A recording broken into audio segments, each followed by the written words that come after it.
Okay. I think. I think it's reconnected. I think it reconnected. Yes, it did. Hello. Okay. Hi. I'm back. Hello. Sorry. I don't know. I got a Discord. Join my Discord. I think we're back here. My apologies, friends. I don't fucking know. Dropped a bunch of frames there. Uh, two disconnects in one night. Real bad. Anyway, I'm going to finish promoting myself. Then we'll start working on some Lego and maybe that'll be okay. I don't even fucking know.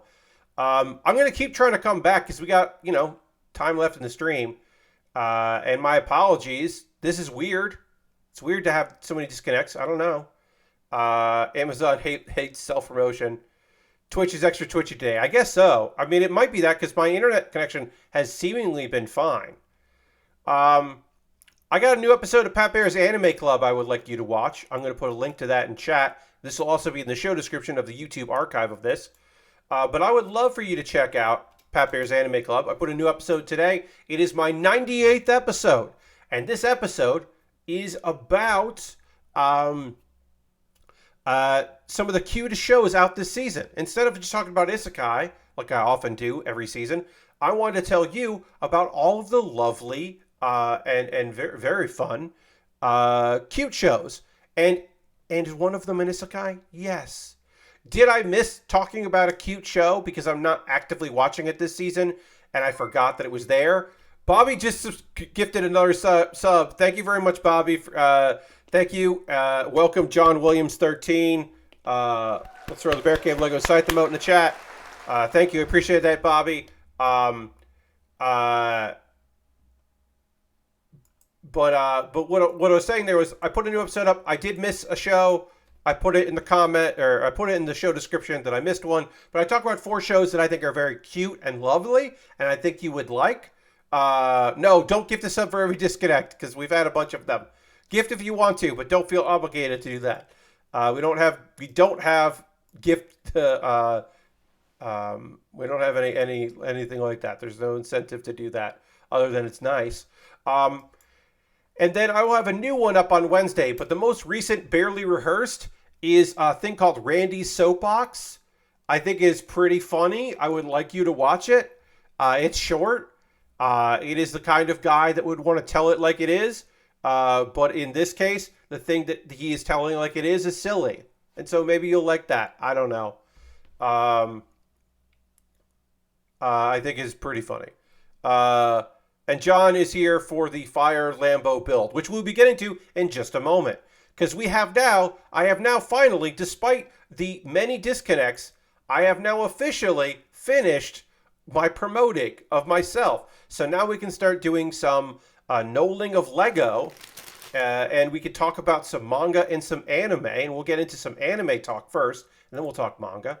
And I'm going to drink some water, because I desperately need to do that. And we'll get into that in just a moment.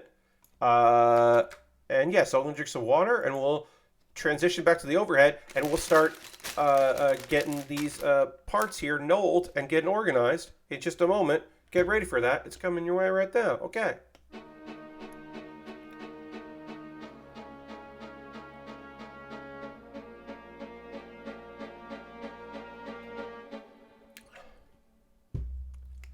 All right. This is a Lamborghini Countach. We are going to be knolling bag 1 here. We'll get into bag 2 later. We're going to start with the knolling process, and then we will start getting into it. But it's good to get organized. Lord Crashing wants me to hit the dance button. I'll hit the dance button, sure.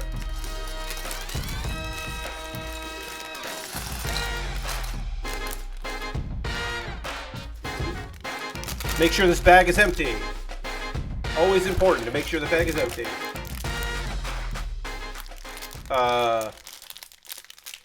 Kuma Bear Punch continues to be delightful, if inconsequential series. Most fun you can have, yes, at a Ursine onesie possible. Totally, I agree. I do think that Kuma Bear Punch is a fantastic, it's such an odd thing, because I've read the manga, and the manga gets a little more violent than the anime is, which is fine. But it is a thing where it's like, Yeah, I mean, Yuna gets mad on behalf of children, which is a lovely character trait to have. But Yuna isn't like Yuna's biggest problem was it took a lot of my energy to defeat a Kraken. And you're like, yeah, of course it did. Sure. But for most of it, it's just like, oh no, there are wolves. And Yuna's just like, yeah, I'm going to kill those wolves. So it's fine. Everything's going to be okay. Because I'm just going to mess up those wolves real bad, real easy. Y'all don't have to worry. I'm a fix wolves. Is just kind of the vibe. And it's like, yeah, that's great. It's just like pretty easy to watch. I think I'm an episode behind on Kuma Bear Punch. Also, we're dropping some frame. We dropped some frames there, but maybe we're okay now. We all right there? All right. Looks a little rough. Maybe my quality is bad. I'm gonna do that. See how that looks. Okay. That looks better. All right. Yeah, that looks fine on my end. Let's see. What was I going to say? Oh, yeah. I should say that the fun little extra bonus series for Kuma Bear Punch is called Bear Kuma. And that's a beautiful, silly, stupid thing that I enjoy very much. All right, let's see. What else? We should get into the anime that, like, we should get into the devastation. Sacrificial Princess and the King of Beasts is a very pleasant reimagining of Beauty and the Beast that I wish had better animation. The VA work. So, yeah, the VA work is great. And also, I would say, Doodles, that while the animation quality is not top tier, the backgrounds are goddamn gorgeous. So I kind of like say, like, yeah, that's fine.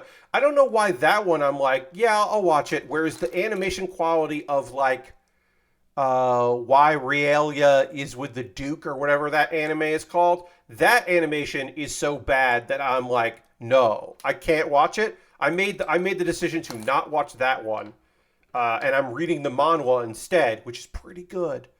But I am watching Sacrificial Princess because the backgrounds are so beautiful. Otaku Elf could have been slight, but the last episode was touching tale, remembering the past. A lot of Otaku Elf is beautiful. The history lessons that are involved are a pleasant surprise. And I think Otaku Elf could be very one note, and they choose not to by focusing on more than just our main elf, more than just Elda. And I think that is a lovely choice. But we do need to talk about the most recent episode of Mobile Suit Gundam Wish for Mercury, which Season 2, Episode 20. Things are fucking happening. Good things? No. But things are happening. Yeah, I mean, like, it's very Gundam in that people are trying to do the right thing and suffering for it. People are trying to do the wrong thing and suffering for it. People are trying to do the right thing and everything's going to work out until it fucking doesn't. And once again, as always, the biggest two takeaways you can have is everybody's fucked up and Gundams are a mistake. Mobile Suit Gundams are completely and totally a mistake. They've been Gundam as fuck this entire season. Totally. I think last season was Gundam as fuck. Here's the thing. Gundam means a lot of things. There is a traditional Gundam, a modern Gundam, and some people don't like modern Gundam, but I'm going to tell you right now, Gundam Builders is Gundam. It's just as Gundam as Iron-Blooded Orphans is, or Gundam Age is. They're all fucking Gundam. Yeah, they're not as hard and sad, but then this one is a bridge between those two extremes, I think. Or Victory Gundam, or, War in the Pocket. Like, there's something for Gundam is it expands because Gundam is just mobile suits that move around and sometimes have souls, but not always. And sometimes there's new types, but not always. And sometimes there's a complete and utter dumbass goody two shoes that hardens by the end of it, but not always. It is still, there is still a multitude of these types of shows, and there's still a lot. There's still a lot of differences and similarities between the vast different types of Gundam experiences. And to just be like you can say, I think it's totally reasonable and understandable to say there are certain Gundam types that I like. Like what I'm looking for in a Gundam series is blank. Like I am not looking for Gundam Breaker Battle Log. John, you don't know anyone who's busier than Austin Walker. I think Austin Walker does seasons of the Gundam Project as a way to be able to talk about Gundam. But I don't think that he has it in him to do another podcast on a single subject, because he's already doing too much. But I do think that like the Gundam Project is if you were looking for something like that, it's very inexpensive to get it. I think it's like they might still be $1 as a Patreon as a month. I don't know. No, John, that's never going to happen. He's not an academic anymore. That sailed. That ship sailed. That's for retired Austin Walker to be like finally get that. That's not this Austin Walker. That's not there. I would be very surprised if he ever went back into academia at this point in his life, in his career. Anyway, Ghoul's looking for evidence. That's Ghoul's motivation in this one is evidence and then a big fight. Grassley House puts on a big fucking song and dance, and then things don't work out great for them. A bunch of people get released, including Noria, who goes on a fucking rampage with again a Gundam rampage to avenge Sophie, and which also causes a bunch of students to die. And Suletta, who doesn't, as you may remember, doesn't have a fucking Gundam anymore because her Gundam sister abandoned her along with her mother and her fiance. She doesn't have a Gundam, so she can't even like fight at all. It's fucked up. It's very fucked up. Ghoul faces Shadiq in a fight that looks very good with good music because it's a fucking Gundam fight that looks really fucking solid. Like, I don't know. That's my big takeaway. Hey, that fight looked good. Let's see. And there's a lot of like thoughts and feelings in that one. Nika reunites with Earth House, and they're trying to defend the school and, try to rescue some people and try to do all that kind of cool shit, which is good. Elan convinces Noria to stop because while they were hiding, they bonded, which is great. And then she dies. And he flips the fuck out. Again, using Sophie's Gundam. And then he escapes in a Gundam. So that's not good. Again, want to point that out. Elan is like, hey, you got to stop this. And then like, hey, chill. Not actual dialogue. And then she's dead. So, okay. Grassley House is arrested. Sirius is rescued. Suletta helps search for survivors, and the rest of Earth House start to join her in helping. Yes, Ghoul does redeem himself. Here's the thing. I don't think Ghoul's role in helping Mjolnir get, relieve the Ariel. Obviously that sucks, right? That's a hard decision. We don't love that decision because we didn't want that shit. We didn't want that to happen. But I don't know if he really needed to redeem himself in my eyes anyway, because I think Ghoul is doing his best, and Ghoul is trying to be Vegeta, but he might be Yamcha. You know? Ghoul could be Yamcha. Or maybe he doesn't want to. You know what? I'm wrong. He doesn't want to be Vegeta. He wants to be Piccolo. But I don't know if Ghoul is Piccolo. Ghoul might just be Yamcha. He might be the earliest villain, enemy becoming friend. But he's not going to be like just up there with everybody else. He might be like lower tier support. You know what I mean? That might be his destiny. We don't know. But I do appreciate Ghoul. I appreciate Bob. Hey, here's the thing. Just about everybody's got it really fucking rough. And the people that didn't have it really rough, they now have it really rough. Because their school got fucking blown, got really fucked up.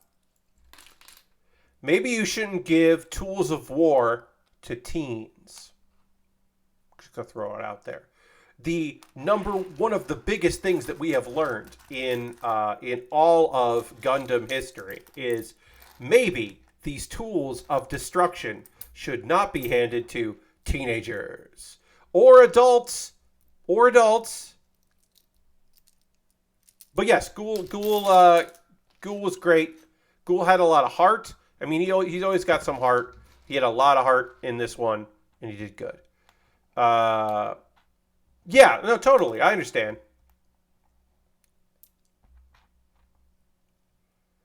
Yeah, I mean, it's the thing. It's like, yeah, Ghoul's motivations are very clear. It's just that Ghoul's motivations, he is not. Here's the thing, right? So Ghoul needs to do this to redeem himself. Ghoul needs to get that win back. Ghoul needs to find out what happened with his dad and honor his father and all this other stuff, right? Ghoul needs to do all these things. That's great. It's great for Ghoul. He's not the main character. He might not even fully appreciate that, but he's not the main character. So it's that thing where it's like, yeah, good for you, but like, ease up. You're fucking this shit up for everybody else. You are contributing to bad times. You need to like fucking ease off. Put the brakes on a little bit, Ghoul. And now, a very easy, one of the weirdest episodes so far of the Aristocrats' Otherworldly Adventures Serving Gods Who Go Too Far. Last week's episode was the training episode. That episode was Kine training for several years. We met some new characters. We learned about the evil god Eren that he needs to defeat, the fallen god that has been trapped. We learned the bombshell that when Kine's parents died in that an accident, they were summoned. They were actually summoned along with another Japanese person, to this world, and his parents died in order to seal Eren. So it is his destiny, Kine's destiny, to eventually defeat Eren. So he trains. Last episode, we had a dragon friend and a Fenrir, which is fun. So now we have two summoned companions for our guy, which is neat. That's a fun bit of business. All right, so we got our driver here. We got our Lamborghini driver. We're gonna go with. We can go with I'm a little concerned or I'm having a great time. I think we're gonna go with I'm having a great time face. Yeah, we're gonna go with can you fucking believe this is my job face. I get to drive this cool car. So we got that done. Now we can start getting some work done on our Lego here. Again, this is only bag one of 2 bags for the whole other bag. But I will be knolling this other bag on my own time so that on Thursday we can we will all be ready to go here, and probably complete this build on Thursday. Let's see. So, Kine is back. He's been gone for like a week. People were pissed off about that shit, and then the king believes him that he met with the founder of their country. He believes that tale, which is good. That's good news. This goes under. Okay. And then the news comes. Let's see here. Okay, we're good. News comes that, hey, you never finished that quest you need to officially be A rank. Now, why they would fuck around with this when they should just make him A rank, who knows? But they're like, no, you got to complete that bandit capture. We got all these bandits out there. We need you to go get them, and then you'll definitely officially be A rank, and you won't be dismissed. And so Kine's like, all right, I'll go do it. Luckily, he does. He chooses to go do it because it's important. The father of his friend, the cat girl, what's her name? Parma. Parma's father is being escorted by Millie and Nina, the 2 adventurers that trained him when he was like 4. Obviously, he didn't need the training, but, he calls them sensei. Although, he calls them sensei, and the English subtitle, basically refers to them as, like, maestro.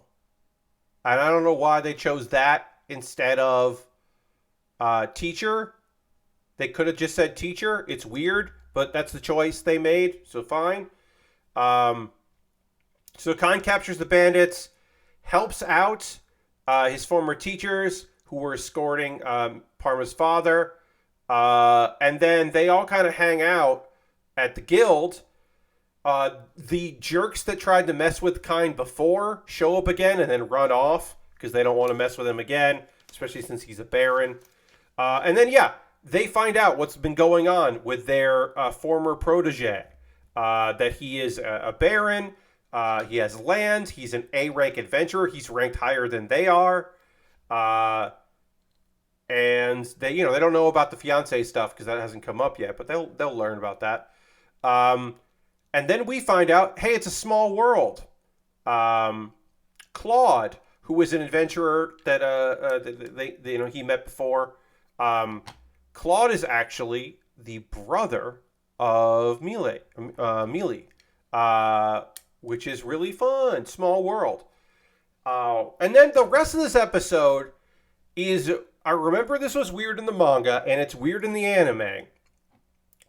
Kine is not fitting in at school because he's so powerful, he's not allowed to use magic on school campus because the barrier won't protect his magic. And he's gotten even stronger since they made that decision. So he's not really fitting in. And so, like, there's some dumb, real goofy hijinks with these adventurers who are on campus to be, like, guest lecturers, trying to make opportunities for Kine to, like, show off how cool he is. And it's just one of the things where you're just like, this is nonsense. You don't have to worry about that. Like, Kine's not having the exact kind of fun time that he thought he would at the academy, but it's also doesn't matter. And they don't know that Kine also needs to train to someday defeat an evil god. They're not aware of that, which is fine. I guess it's fine for them to not know, but they're just like, we have to help him fit in, and it's like, you don't have to worry about that. It's okay. So that plan completely and totally fails. And then Kine is just fucking mad about their goofiness, and so he's rampaging in the forest, just kind of like killing monsters and kind of using his full abilities and going wild a little bit. And that makes it seem like a demon lord awoken or something. Everyone freaks the fuck out because suddenly someone very strong is rampaging in the forest. I need one more of these. One of the problems of not doing the full null where I like reduce them is that it's hard to... I just group them by color. Sometimes it's hard to find the pieces that you need. But we did it. We managed to make it work. So he rampages, and then everyone thinks like a terrible calamity is coming. So he gets lectured again by the king and his dad, and everyone's mad. Here's the problem that we'll set up for the next episode. Kine rampaged so much that a crystal that had been hidden is now exposed, and it was eaten by a dragon. And that crystal had a part of Aaron, the evil god. So now the evil god has gotten out through this dragon because his containment is weakening. That's the whole point in having Kine show up, because the gods can't interfere with Aaron. They can't fight Aaron. They can just create an opportunity for someone to fight Aaron. So that's the end of this episode. Again, it was like, oh, that's kind of fun. Oh, this is kind of neat. Hey, why is this like this? Why are we doing this weird, goofy episode where the really powerful, overpowered kid is having trouble fitting in? Like, why are we doing this? So that was that episode. Now it's a part of the stream where I'm going to tell you about a manga I've been reading. Oops, what happened here? There we go. There we go. It's actually a manhwa. I have been reading The Dark Mage Return to Enlistment, which is a fun premise of, it is a post-isekai. This is a somewhat popular subgenre in South Korean comics. So, South Korean comics, you've got your like dating game or romance novel replacement character. That's a lot of your stories. You've got your I was bullied, but now I'm strong. There's a lot. I don't know if bullying is rampant in South Korea in high school environments, but there's a lot of manhwa about like, what if I was strong enough to beat up my bullies? That's like a big one. There is the Murin, the ancient Chinese folklore.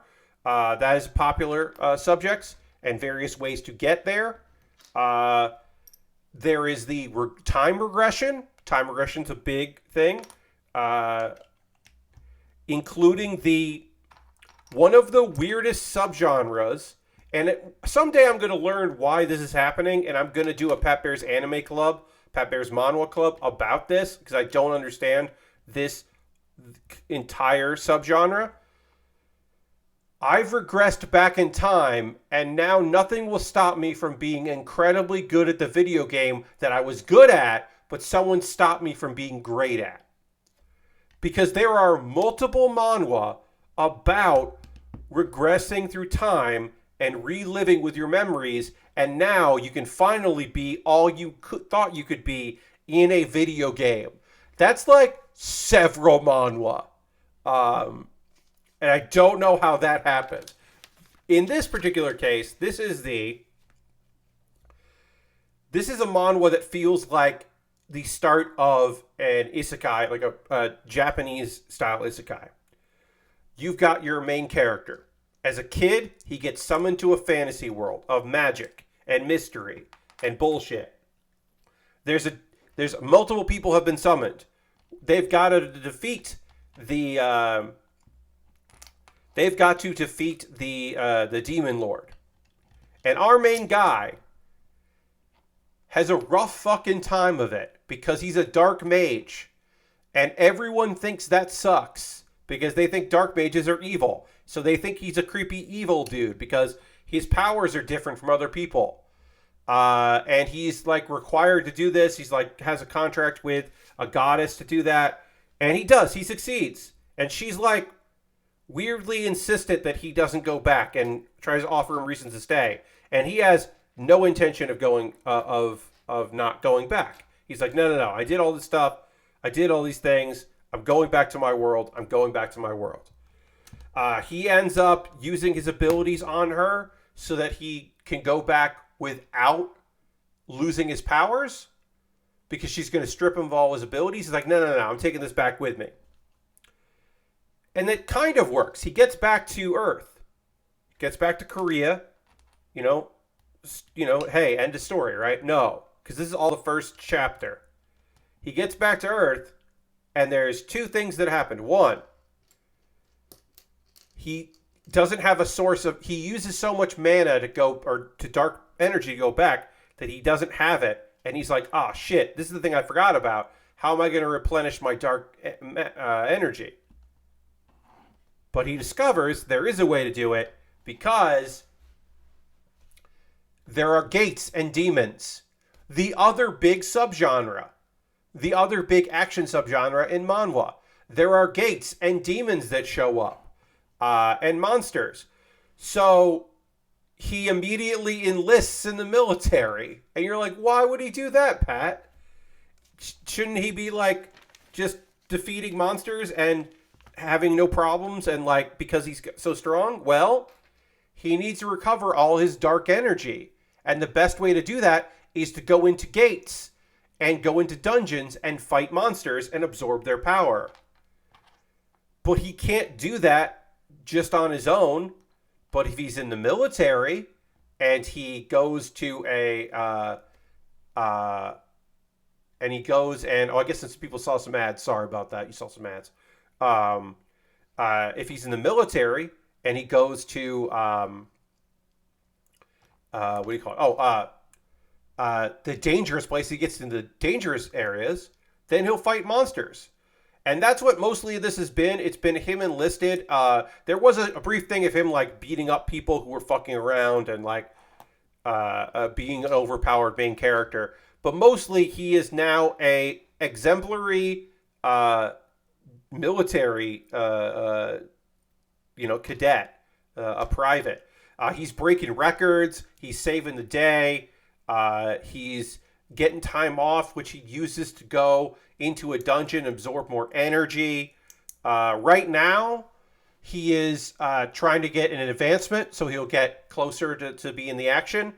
And someone has shown up to be his rival, which is pissing him off because she is like making a point of like decide it. So now he is just showing her how much better he is than her, which I think is fun. And look, this could go different places. I feel like this is the premise, right? A thing with manhwa is because it is weekly or every other week, it takes a little while sometimes to really feel what's going on with it, right? I usually do like 10 chapters into a manga and like 20 or 30 chapters into a manhwa before I'm comfortable talking about it. But this one, there is the possibility that this could pull a U-turn on me and like become a different type of story. But I'm fairly confident this this book knows what it is right now, and we are being presented with what it actually is, which is, of course, the story of an overpowered dude who already had the fantasy world done. This is his post-isekai. Comes back, the world is different from what he knew, but he does know one thing, which is how to defeat monsters with his overwhelming strength. And he's got a fun attitude about it. He's got a pretty great attitude, an enjoyable attitude. Yeah, I mean, that's basically it. The Dark Mage Return to Enlistment. Totally watchable. I think pretty enjoyable, I would say. If you were looking for a manhwa to check out, this is pretty good. Pretty easy to onboarding, pretty easy to get into. I think we're going to stop there with the Lego build. We'll pick up on 14 here. Because the internet is held out, but I have no idea if we're going to get disconnected again. So I would like to be able to raid. So that's what we're going to do now. Thursday's stream, I will talk about Diablo 4 because I'll be playing that tonight into tomorrow. But tomorrow's stream, I should point this out. Tomorrow's stream is not Diablo 4. I got a bonus stream, a Tuesday stream. It is Pokemon Platinum Randomizer. We're not done, but we're getting close to like beating all the gym leaders. We're on our way. We are on our way. We just defeated a gym leader when the last time we last played, and now we're on our way to a lake to try to save the last of the legendary Pokemon. And then I don't know what happens after that, but it probably involves the last gym leader and also fighting Team Galactic. But I do remember where we were, which I don't always remember. So that's tomorrow night, 9 p.m. Eastern, playing some of that. Please check that out. We are going to raid. That is how we end every stream on a Monday. Mary Kish is playing a game called Killer Frequency. I don't know what that is, but we're going to go raid her as she's playing I believe this is a platformer of some sort, maybe, or I don't know. Well, I don't know what Mary's playing, but we're going to go raid her and check that out because it's Monday and we always end with a raid. Indeed. And we always try to raid Mary on Merry Mondays. Thank you all so much for being here. I hope you come and hang out tomorrow. Hope you come back on Thursday as I work more on this Lamborghini Countach.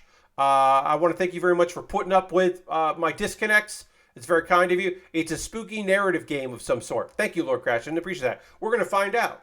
I want to thank you for being here. I hope you have a great rest of your night. I will see you on the next stream.